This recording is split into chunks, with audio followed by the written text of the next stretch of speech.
Goeiemôre, Dok Matt wat praat. Ek luister na iemand wat sit en mor oor 'n situasie. Hoekom met my? Hoekom sal dit nou met my gebeur? Hoekom gebeur dit nie met ander mense nie? En dan kom die groot vraag: is die Here dan nou nie meer lief vir my nie? Gee die Here dan nou nie meer om vir my nie? Maar jy moet weet, dit is nie die Here wat slegte goeie met jou laat gebeur nie. Die vyand het gekom om te roof, te steel, te verwoes, te moor, te plunder, maar Jesus het gekom dat ons lewe sal hê en dit in oorvloed. Lewe in oorvloed. En ons gee so maklik vir Jesus die skuld vir sekere dinge wat in ons lewens gebeur. Sou iets gebeur en dit was toegelaat deur die Here, daar's die wil van God, dan die toelaatbare wil van God. Sekere goeders is nie die wil van God nie, maar dan gebeur dit daar sekere goeders toegelaat word.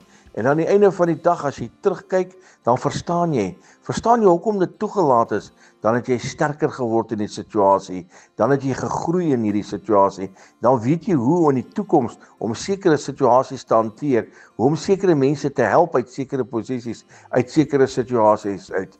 My liewe vriend, laat ons leer om nie te mor en te knor en te kla oor alles wat ons pad langs kom nie, maar dat ons eerder op Jesus vertrou in alle omstandighede. Jy sien wat hy gaan ons deurdra tot aan die bittere einde. Herlewingsgroete.